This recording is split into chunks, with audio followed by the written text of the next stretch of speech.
반갑습니다. 5월 29일 월요일 큐티 스케치 시간입니다. 오늘 본문은 사도행전 4장 23절부터 37절까지의 말씀입니다. 오늘 본문은 이렇게 시작합니다. 사도들이 노임에 그 동료에게 가서 제사장들과 장로들의 말을 다 알리니 그들이 듣고 한 마음으로 하나님께 소리를 높여 이르되 대주제여 천지와 바다와 그 가운데 만물을 지으신 이시오 또 주의 종 우리 조상 다윗의 입을 통하여 성령으로 말씀하시기를 어찌하여 열방이 분노하며 족속들이 허사를 경영하였는가. 세상의 군왕들이 나서며 관리들이 함께 모여 주와 그의 그리스도를 대적하도다 하신 이로소이다. 오늘 본문은 공회에서 풀려나온 그 사도들의 이야기를 듣고 함께 모여있던 교회이죠. 교회. 그의 동료들, 그의 제자들, 예수님의 제자들이 사도 요한과 베드로의 이야기를 듣고 하나님을 찬양합니다. 하나가 돼요. 이 교회 공동체는 자주 하나가 됩니다. 마음과 뜻이 모아지니까요. 하나님에 대한 찬양이 한 마음으로 그렇게 드려지는 거예요. 이 상황 속에서. 야, 하나님은 우리를 지키시는 분이시다. 천지의 주제이시다. 그분은 바다의 경계를 지으시고 범람하지 않도록 하시는, 그래서 우리를 보호하시는, 그러나 위협도 있는 것이죠. 그러면서 세상의 군왕들이 어찌하겠다고, 그들의 권력으로 어떻게 하겠다고 하지만 그것이 허사가 되는도다 라고 말하고 있어요. 그러면서 과연 헤롯과 본디오 빌라도가 그런 허사를 경영하는 군왕들과 같다는 거예요. 이방인과 이스라엘 백성과 합세하여 하나님께서 기름 부으신 거룩한 종 예수를 거슬러 하나님의 권능과 뜻대로 이루려고 예정하신 그것을 행하려고 이 성에 모였나이다.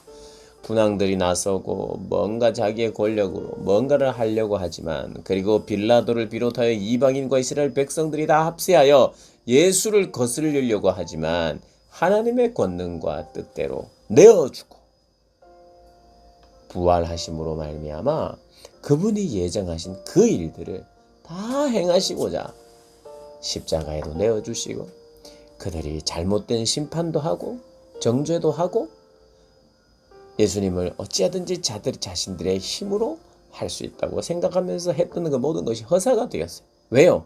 그분은 죽을 수 없는 분이거든요. 그분은 죽음에 머물러서 끝내시는 분이 아니라 그 모든 것이 우리를 구원하시기 위하여 하나님이 예정하신 뜻이라는 거예요. 그러면서 29절에 이렇게 이야기를 하고 기도합니다. 주여 이제도 그들의 위협함을 굽어 보십시오. 여전히 위협이 있습니다. 굽어 살펴주십시오. 그러나 그것으로 끝나지 않아요. 우리를 언제나 이 위협에서 보호해 주세요. 이걸로 끝나지 않고 위협이 있을지라도 종들로 하여금 담대히 하나님의 말씀을 전하게 해주세요. 손을 내밀어 병을 낫게 하시옵고 표적과 기사가 거룩한 종 예수의 이름으로 이루어지게 하십시오. 예수의 이름이, 어제도 말씀드렸습니다만, 그들이 해야 할 단 하나의 일, 그것을 세상은 못하게 하지만 그러나 여전히 이루어져야 될, 전해져야 될 예수의 이름이 표적과 기사를 통해서 전해지게 해주십시오. 그리고 이들이 위협 속에서도 담대함을 잃지 않게 해주세요. 그리스도의 영이, 성령이 임하자 증인이 되고 있는데, 증인의 입을 막고 싶어서 그들에게 입을 막 막으려고 하는 사람들 만나는 거예요. 그리고 그것이 위협이 됩니다. 두렵기도 합니다. 지금은 입을 막으려고 경고만 했지만 나중에는 너희들 큰일 나 하고 경고를 했다는 것은 입 막는 정도로 경고만 하고 내버려주지 않고 너희들을 죽음을 당할 수도 있다 하는 경고를 한 거예요. 그러나 그들이 살아야 할 이유가 뭡니까? 증인, 예수의 증인이니까 그 일을 해야 되는 거예요. 그러니 담대함이 필요하죠. 그 일을 해야 되는 거예요. 위협이 계속됩니다. 알아도 해야 되는 거죠. 알고 했습니다. 그런데 그 다음 어떻게 되느냐? 끌려가서 매를 맞아요. 그리고 또 풀어줍니다. 그 다음 어떻게 됩니까? 매를 자주 맞아요. 그리고 그 다음 어떻게 됩니까? 끌려가서 죽습니다. 이것이 증인들이 죽으면서까지도 진짜입니다. 내 이 증언을 번복할 수 없습니다. 그래서 그들에게 무엇이 필요한가? 담대함이에요. 굴하지 않는, 죽음에 굴하지 않는, 그 위협에 굴하지 않는 담대. 그러면서 내 안에 계속해서 예수의 이름이 증거되게 해달라고 이야기를 합니다. 그래서 31절에 보니까 빌기를 다함에 모인 것이 진동했대요. 하나님의 응답이죠. 성령의 진동. 무리가 다 성령으로 충만해집니다. 무리가 또 전부 다 성령으로 충만해져요. 그리고 나서 하나님의 말씀을 담대히 또 전합니다. 하나님의 말씀을 전하는 공동체예요. 두려움 속에서도 전하고 평안한 가운데서도 전하고 하지 말라고 해도 전하고 복음만 전하지 마라. 예수만 전하지 말라. 그래도 예수는 전해야 되는 그런 공동체로 있습니다. 그리고 성령이 충만해졌어요. 은혜가 임했어요. 그들에게 어떤 일이 일어나느냐. 32절에 믿는 무리가 성령으로 충만해진 무리가 한마음과 또 한뜻이 됩니다. 한마음과 한뜻은 서로 사랑할 때 연합이 일어나죠. 사랑의 공동체가 돼요. 그래서 그 사랑의 공동체의 특징이 뭐냐면 니께 내 거고 내께 니 거다. 니 거 내 거 구분 없다. 이런 게 일어나요. 여러분 사랑은 그렇잖아요. 내 거야 하던 사람들이 사랑해 하면서 내놓는 거죠. 나눔이죠. 나눔이 없는데 하나 될 수는 없어요. 여러분 사랑하는 연인이 서로 마음을 나눕니다. 하나가 돼요. 나를 나누는 거예요. 마음도 나누고 물질도 나눌 때. 누구든 내 마음을 나누고 물질을 나눌 때 거기에 하나가 일어납니다. 사랑이 있단 말이에요. 성령은 사랑의 주님이시죠. 사랑의 영이에요. 그러니 그곳에 사랑이 있어요. 그래서 물건을 통용하고 내 것이라고 여기는 자가 없게 되는 거예요. 그 무엇이 없어졌어요? 내 것을 내 것이라 여기는 사람이 없어졌어요. 사욕이 없어졌어요. 욕심이 없어지는 거예요. 사랑하는 사람을 만나면 어떻게 됩니까? 욕심이 사라지죠. 그 사람을 이용해서 뭔가를 하겠다. 그 사랑 아니죠. 대가 없이 주고 싶은 게 사랑인데.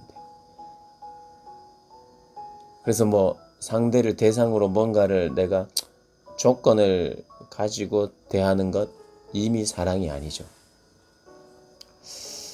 사랑이 일어납니다. 사욕이 들어오지 않고 욕심이 들어오지 않고 사랑하는 거예요.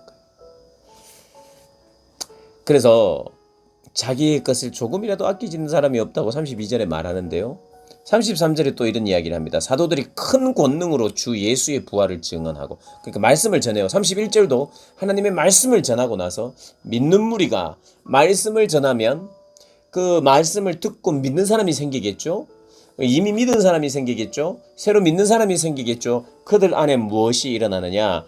마음을 나누고 물질을 나눔이 있어요. 사랑으로 하나 되는 거예요. 그 다음 33절에 또 이야기입니다. 한 번 더 반복해요.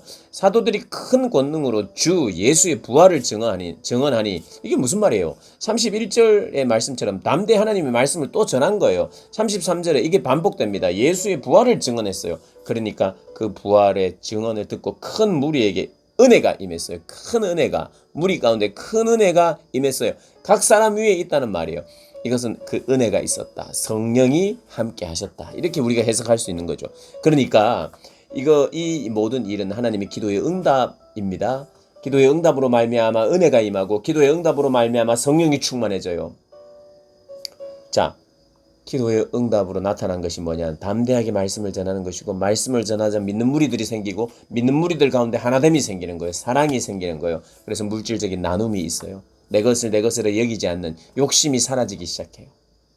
나의 욕심이 하나 있다면 사랑하는 것이 되는 거예요. 사랑 이것을 위해서 다른 걸 다 버릴 수 있는 사람이 그게 바로 사랑의 사람이죠. 예수의 부활을 증언하니 무리가 큰 은혜를 받아 34절에 보면 또 동일한 이야기가 나옵니다. 그 중에 가난한 사람이 없으니 이는 밭과 집이 있는 자마다 팔아 그 판 것의 값을 가져다가 사도들의 발 앞에 두매 그들이 각 사람의 필요를 따라 나누어 줍니다. 각 사람의 필요. 은혜가 모두에게 임하자 내 것을 내 것으로 여기지 않고 욕심이 사라지고 부활을 증언해서 예수의 부활을 증언하니까 예수의 부활을 믿고 은혜를 받으니 단지 예수의 부활이 있으니까 이제 예수님 다시 오신다고 하니까 내가 필요 없어지니까 일단 이제 주님 곧 오실 건데 이 돈이 필요 없으니까 나누었다, 이게 아닙니다. 그거는 그렇게 이렇게 뭐 아름답지가 않아요. 주님이 이제 내일 오실 거니까 지금 있던 것 다 팔아버리자, 지금 이제 착한 일 해보자, 뭐 좀 석연치 않죠. 그것 때문에 합니다. 복음의 핵심은 뭐냐? 예수의 부활이에요. 복음을 전했어요. 사람이 믿었어요. 그리고 복음 안에는 하나님의 말씀을 행하고 싶은, 그리고 은혜 안에는 하나님의 말씀에 순종하고 싶은 마음이 생겨요. 무엇에? 율법. 율법이 이루어지는 거예요. 율법의 가장 핵심이 뭡니까? 하나님 사랑, 이웃 사랑. 하나님을 사랑하여 헌신하고 담대히 주의 복음을 전하는 하나님을 사랑하는 것과 이웃 사랑하는 것이 항상 나타나는데, 이웃에게 내 것을 내 것으로 더 여기지 않는, 나의 것을 나누는 사랑의 연합이 있는 거예요.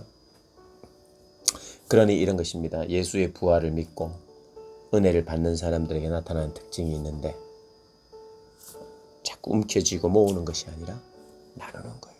언제요? 그 즉시 사랑이 생기고 나누는 거예요. 그러니까 은혜 받은 자의 증거가 무엇이냐? 하나가 되면서, 사랑하면서, 욕심이 사라지면서, 다른 이들이 보이기 시작하면서, 다른 이들의 필요가 보이기 시작하면서 하나 되기를 기뻐하는 사람, 그 사람이 은혜 받은 자요, 성령 받은 자요, 기도에 응답 받은 자입니다. 여러분 기도에 응답 받으십니까? 여러분 성령을 받은 자입니까? 여러분에게 은혜가 임한 자입니까? 그럼 피해갈 수 없는 증거가 있어야 하는데, 바로 사랑과 나눔으로 나타납니다.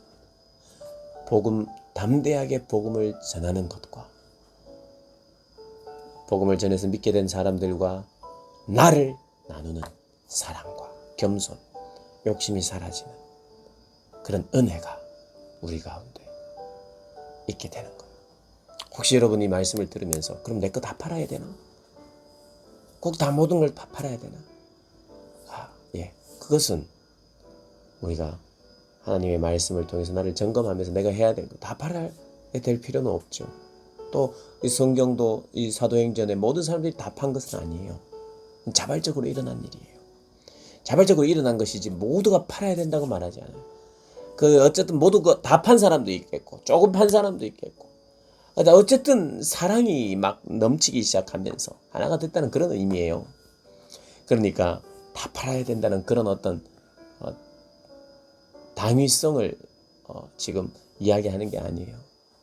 하나님의 은혜가 임하지 사랑이. 그럼 제가 반대로 묻고 싶은 것은, 다 팔아야 될 필요는 없어요. 그러나 이런 마음이 생겼는지를 확인하셔야 됩니다.